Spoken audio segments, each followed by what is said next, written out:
থেকে হরতাল বিরোধী একটি মিছিল হবার কথা রয়েছে। এছাড়া বিকেল 3টায় পুরান ঢাকার বাহাদুর শাহ পার্কে পূর্ব ঘোষিত সমাবেশ করবে গণজাগরণ মঞ্চ। দর্শক, এই মুহূর্তে সেখানে সহকর্মী রুবায়েত হাসান এ বিষয়ে আরো বিস্তারিত জানতে যোগ দিচ্ছি আমরা তার সাথে। রুবায়েত, আপনি তো শাহবাগের গণজাগরণ মঞ্চের ওখানে আছেন, তো কি পরিস্থিতি সেখানে আমাদেরকে জানান। আমি আপনাকে জানিয়ে রাখি যে সকাল যখন এখানে আসি ভোর থেকেই এইখানে গণজাগরণ মঞ্চে যারা আন্দোলন করছেন টানা 27 দিন ধরে তারা কিন্তু স্লোগান দিয়ে যাচ্ছিলেন। বেশ কিছু সাধারণ মানুষ ছিলেন যারা জামাত শিবির রাজাকারের সর্বোচ্চ শাস্তি সহ আজ যে হরতাল ডেকেছে টানা 48 ঘন্টার জামাত শিবির, সেই হরতালের বিরুদ্ধে তাদের অবস্থান এবং তারা স্লোগান দিয়ে গিয়েছেন। এবং এখন সকাল এই সকালেও আস্তে আস্তে এই গণজাগরণ মঞ্চের যারা সাধারণ মানুষ এই আন্দোলনের সঙ্গে জড়িত তারা কিন্তু স্লোগানে মুখর করে রেখেছেন। তবে সমাবেশ আমরা জানতে পেরেছি যে সকাল 10টায় গণজাগরণ মঞ্চ থেকে হরতাল বিরোধী একটি বিক্ষোভ মিছিল রাজধানীর বিভিন্ন গুরুত্বপূর্ণ পয়েন্টে প্রদক্ষিণ করবে।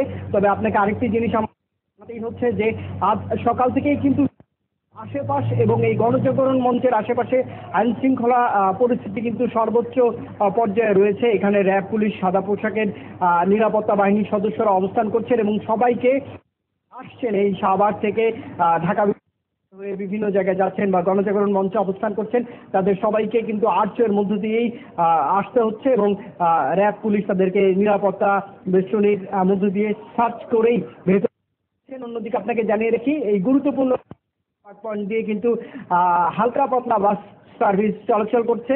অন্যদিকে আজ হরতাল থাকায় পুরো এই শাহবাগ মোড় জুড়ে কিন্তু রিক্সা, অটোরিক্সা এবং কার হালকা পাতলা করছে। রুবায়েত, আপনাকে ধন্যবাদ।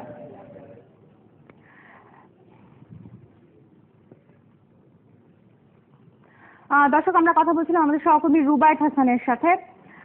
রাজধানীর বিভিন্ন এলাকায় হরতাল রাখছেন আমাদের সহকর্মী মুহিন মিজান। হরতালের আরো খবর জানাতে প্রেস ক্লাব এলাকা থেকে সরাসরি যোগ দিচ্ছেন আমাদের সাথে তিনি। মুহিম, আপনি তো রাজধানীর এলাকার হরতাল পরিস্থিতির খবর আপনি রয়েছেন প্রেস ক্লাবে, তো এখন সেখানে যানবাহন চলাচল কেমন দেখছেন? সার্বিক পরিস্থিতি কেমন? সার্বিক পরিস্থিতি হচ্ছে যে আমি যদি আপনাকে প্রথম থেকে বলি যে সকালে বনশ্রী এলাকায় জামাত ইসলাম এবং শিবির কর্মীর একটি মিছিল বের করে এবং তারা মিছিল থেকে বিক্ষোভ করে ছোটখাটো সমাবেশ করে সেখানে। এবং পুলিশ আসলে সেখানে উপস্থিতি, যখন তারা বিক্ষোভ মিছিলটি করে বনশ্রী এলাকা, তখন পুলিশের উপস্থিতি ছিল না এবং তারা রাস্তায় আগুন ধরিয়ে গাড়ি চলাচলের প্রতিবন্ধকতা সৃষ্টির চেষ্টা করে। এবং একসময় তারা পুলিশ যখন চলে আসে তখন তারা সেখান থেকে সরে যায়। এবং রাজধানীর উত্তর শাহজাহানপুরে জামাত শিবিরের নেতাকর্মীরা আজকে যারা হরতাল আহ্বান করেছে তারা আরেকটি মিছিল বের করার চেষ্টা করে, কিন্তু পুলিশ সেখানে আগে থেকে জানতে পারে, পুলিশ সেখানে অবস্থান নেয় এবং বিভিন্ন অলিগলিতে যখন জামাত শিবিরের নেতাকর্মীদের তল্লাশি করতে থাকে তখন যারা আজকে হরতাল আহ্বান করছে সেই শিবির কর্মীরা, জামাত ইসলামের কর্মীরা, তারা উত্তর শাহজাহানপুর এলাকায় মিছিল করতে ব্যর্থ হয়। আর আমি সর্বশেষ যেটা জানতে পেরেছি যে রাজধানী গোপীবাগে, টিকাটুলি গোপীবাগও আরেকটি মিছিল বের করার তারা চেষ্টা করে, হয়তো সেখানে মিছিল বের করার পর তারা রাস্তায় অবস্থান নিতে এবং গাড়ি চলাচলে প্রতিবন্ধকতা সৃষ্টি করার চেষ্টা করতো, কিন্তু সেখানটিতেও পুলিশ আগে থেকে অবস্থান নেয়। এখন সেখানে একজনকে গ্রেপ্তার করতে সমর্থ হয় এবং সেই মিছিলটিও ভেস্তে যায়। মোট কথা হচ্ছে আইন শৃঙ্খলা বাহিনীর উপস্থিতি এবং তাদের কঠোর নিরাপত্তা এবং তাদের গোয়েন্দা তৎপরতার কারণে সত্যিকার অর্থে রাজধানীর যে এই মতিঝিল, শাহজাহানপুর, রামপুরা, বাড্ডা এলাকায় রাজধানীর প্রায় অনেক এলাকাতেই মোটামুটি আইন শৃঙ্খলা পরিস্থিতি ভালো এবং পিকেটাররা রাস্তা নামিয়ে যারা আজকে হরতাল আহ্বান করেছে তেমন একটা সুযোগই পায়নি রাস্তায় নেমে, মাঠে নেমে অন্তত পিকেটিং করতে, গাড়ি ভাঙচুর করতে এবং গাড়িতে অগ্নিসংযোগ করতে। আর আপনি যদি বলেছেন যে গাড়ি চলাচলের অবস্থায় কেমন, দিন যতই যাচ্ছে আসলে সময় যত গড়াচ্ছে গাড়ি চলাচল ততই বেড়ে যাচ্ছে। সকাল 7টার দিকে আমি আপনাকে যখন বলছিলাম তখন গাড়ি চলাচল এবং সাধারণ উপস্থিতি এই প্রাণকেন্দ্র, যে শহরের প্রাণকেন্দ্র মতিঝিল পল্টন এলাকায় খুব কম ছিল। আর এখন আপনি দেখতে পাচ্ছেন যে বেশ গাড়ি চলাচল করছে, বিআরটিসি বাস সহ অন্যান্য যে প্রাইভেট বাসগুলো চলাচল করছে। মোটামুটি সময় যত গড়াচ্ছে ততই গাড়ি চলাচলটা বেড়ে যাচ্ছে। এবং আপনাকে বলতে পারি যে সেটি হয়তো মানে সময় এখনো 9টা অতিক্রম করছে, 10টা 11টার দিকে হয়তো বা আরো গাড়ি চলাচল বেড়ে যাবে। যদিও প্রাইভেট কারের সংখ্যা কম, কারণ আপনি জানেন হরতাল আহ্বান করলে মানুষ সাধারণত প্রাইভেট কার রাস্তায় নামান না, অত্যন্ত মূল্যবান গাড়ি ব্যক্তিগত গাড়িগুলো, কারণ যে কোনো সময় অগ্নিসংযোগ, গতকালকে যে ঘটনাটি ঘটেছিল বিএনপির একটি বিক্ষোভ সমাবেশ থেকে আপনি জানেন যে সেখানে একটি প্রাইভেট কারে অগ্নিসংযোগ করা হয়েছে। অন্তত সেই ভীতি থেকে, সেই ভয় থেকে মানুষ ব্যক্তিগত গাড়ি নামানো থেকে বিরত থাকছে। আপনাকে ধন্যবাদ। দর্শক, আমাদের সহকর্মী মুহিন মিজান জানাচ্ছিলেন রাজধানীর বিভিন্ন এলাকার রাজধানীর বিভিন্ন এলাকার হরতালের পরিস্থিতির খবর, এবং তিনি আমাদেরকে জানালেন যে পরিস্থিতি কিছুটা স্বাভাবিক রয়েছে। এবারে রাজধানীর মতিঝিল ও এর আশপাশের এলাকায় হরতাল পরিস্থিতির খবর জানবো আমাদের সহকর্মী পারভেজ রেজার কাছ থেকে। পারভেজ, আপনি তো মতিঝিল এলাকায় রয়েছেন, তো সেখানকার পরিস্থিতি কেমন, যানবাহন চলাচল কেমন হচ্ছে আর কি? শারমিন, সকাল থেকে এই মতিঝিল এলাকায় আমি আছি, মতিঝিল এবং এর আশেপাশের এলাকায় এখন পর্যন্ত এখানে হরতালের সমর্থনে আর কোনো ধরনের টিকেটিং বা কোনো ধরনের কোনো এই হরতালের সমর্থনে আমরা কাউকে রাস্তায় দেখিনি। সেটা হলো বরাবরের মতো হরতালে আজকে যানবাহন কিছুটা কম, রাস্তায় কিছু গণপরিবহন চলছে, আর কিছু তবে প্রাইভেট কার বা অন্যান্য ব্যক্তিগত যেসব গাড়ি আছে সেগুলো রাস্তায় খুব একটা এখন পর্যন্ত আমাদের চোখে পড়েনি। এবং এই এলাকার অবস্থা যদি আপনাকে জানাতে চাই তাহলে বলতে পারি যে এলাকা শান্ত আছে, তবে এক ধরনের চাপা আতঙ্ক আছে লোকজনের মধ্যে। আপনি জানেন যে গতকালকে একটি বড় ধরনের সংঘর্ষ হয়েছে 18 বিএনপি সহ সমমনা দলগুলোর সাথে পুলিশের। তারপর থেকে মূলত এই এলাকার এক ধরনের আতঙ্কের পরিস্থিতি আছে, কিন্তু সকাল থেকে এখন পর্যন্ত আমরা কোনো ধরনের কোনো মিছিল মিটিং বা কোনো ধরনের সমাবেশ বা এই হরতালের সমর্থনে কাউকে টিকেটিং করতে দেখিনি। আইন শৃঙ্খলা রক্ষাকারী বাহিনীর তৎপরতা কেমন সেখানে? গতকাল যেহেতু ওখানে একটি ঘটনা ঘটেছে, তো তার প্রেক্ষিতে আজকে এই এলাকায় মতিঝিল এলাকায় এবং তার আশপাশের এলাকায় আইন শৃঙ্খলা রক্ষাকারী বাহিনীর তৎপরতা কেমন দেখছেন আপনি? মূলত আইন শৃঙ্খলা রক্ষাকারী বাহিনীর শক্ত অবস্থানের কারণেই কাউকে তারা যেটা জানিয়েছেন যে তারা কাউকে কোনো ধরনের টিকেটিং বা হরতালের সমর্থনে কোনো ধরনের মিছিল মিটিং করতে দেবেন না।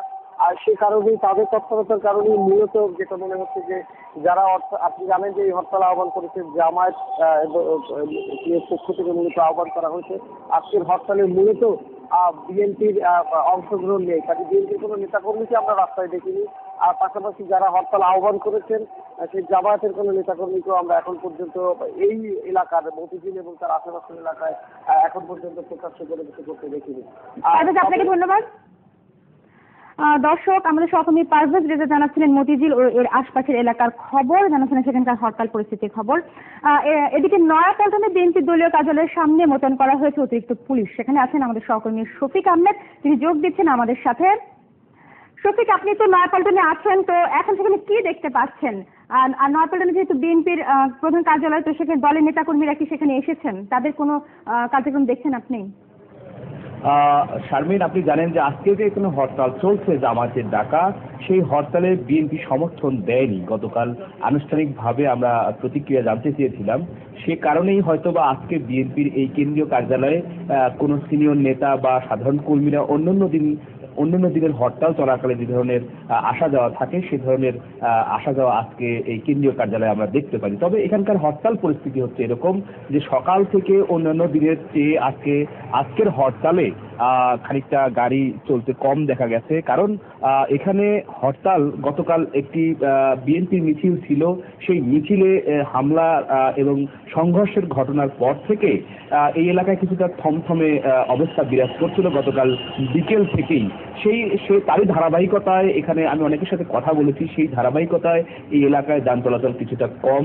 তবে সিএনজি চালিত অটো রিক্সা চলাচল করতে আমি দেখেছি এবং দু একটি বাসও চলাচল করছে সকাল থেকে, তবে সেই বাসের সংখ্যা অন্যান্য দিনের হরতালের চেয়ে আজকে খানিকটা কম লক্ষ্য করা গেছে এই নগর। শফিক, আপনাকে ধন্যবাদ। দর্শক, আমরা কথা বলছিলাম আমাদের সহকর্মী শফিক আহমেদের সাথে, যিনি এই মুহূর্তে রয়েছেন বিএনপির কার্যালয় নয়াপল্টনের সামনে এবং জানাচ্ছেন এখানকার পরিস্থিতি। রাজধানীর কারওয়ান বাজার এলাকায় হরতাল পরিস্থিতির খবর রাখছেন আমাদের সহকর্মী আশিক মাহমুদ। হরতালের আরো খবর জানাতে যোগ দিচ্ছেন তিনি আমাদের সাথে। আশিক, এই মুহূর্তে আপনি কারওয়ান বাজার এলাকার পরিস্থিতি কেমন দেখছেন? যান চলাচল কেমন, আর সেখানে আইন শৃঙ্খলা রক্ষাকারী বাহিনীর তৎপরতা কেমন দেখছেন?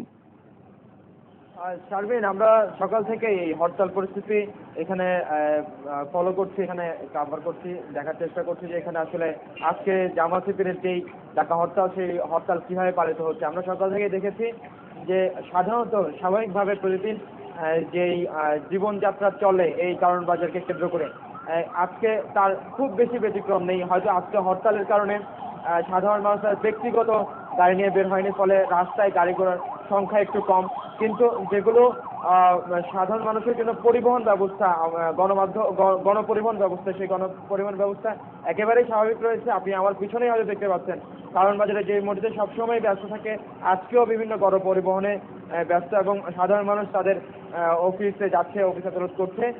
এবং সকাল থেকে আমরা দেখেছি সাধারণ মানুষের সাথে কথা বলে জানতে পেরেছি যে তারা আজকের হরতালের কারণে তাদের ব্যক্তিগত গাড়ি বের করতে না পারার কারণে, কিছু গাড়ির সমস্যা থাকার কারণে তাদের অফিসে যাওয়া, তাদের বিভিন্ন সাধারণ কাজকর্ম করার ক্ষেত্রে কিছু সমস্যা তৈরি হলো। আপনাকে ধন্যবাদ।